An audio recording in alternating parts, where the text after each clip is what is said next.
اس کے بعد فرمایا ولا تقربوا الزنا، اور تم زنا کے قریب بھی نہ جانا۔ دیکھیے اولاد کے قتل کے فوراً بعد زنا کا ذکر کیا، کیونکہ زنا کرنے والا بھی ایک طریقے سے اولاد کو قتل کر رہا ہے۔ کیوں؟ اس لیے کہ وہ ظاہر ہے کہ اولاد پیدا ہونے کا جو ایک جائز پروسیس ہے اس کو نہ اپنا کر کے وہ ناجائز طریقہ اپنا رہا ہے، اور زنا سے پیدا ہونے والی اولادیں عام طور سے مار دی جاتی ہیں، ایبارشن کر دیے جاتے ہیں، ان کو پھینک دیا جاتا ہے۔ تو زنا ایک طریقے سے اولاد کے قتل کی ایک شکل زنا بھی ہے۔ اور جب زنا کا ذکر آیا تو اللہ نے یہ نہیں کہا زنا مت کرو، اللہ نے کہا ولا تقربوا الزنا، زنا کے قریب بھی نہ جاؤ۔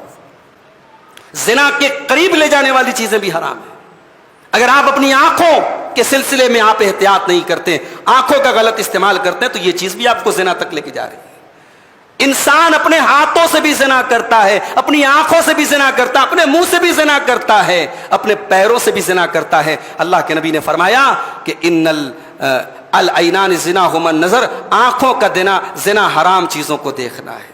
الاذنان زناہما الاستماع، کانوں کا زنا غلط چیزوں کو سننا ہے۔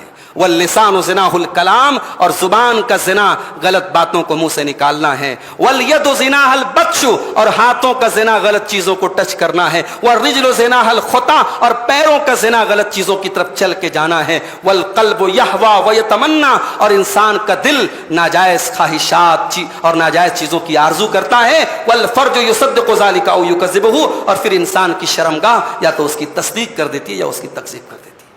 تو یاد رکھو میرے بھائیوں، جو چیز زنا کے قریب لے کے جائے وہ بھی حرام ہے۔ اسلام نے کیوں سختی کی؟ عورت نکلے تو پردے میں نکلے۔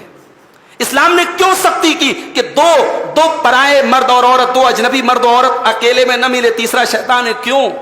اسلام نے کیوں کہا عورت سفر کرے تو ساتھ میں محرم ہونا چاہیے؟ اسلام نے کیوں کہا مرد باہر نکلے تو اپنی نگاہوں کو نیچی رکھے؟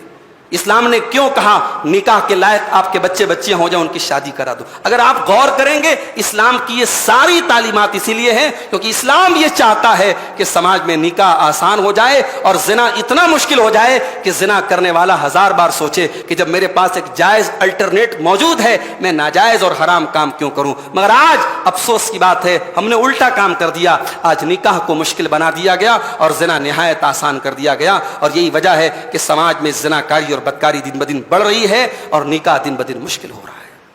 ولا تقربوا الزنا، زنا کے قریب نہ جاؤ، انہ کان فاحشۃ وساء سبیلا، یہ بہت گندا کام ہے اور بہت برا راستہ ہے۔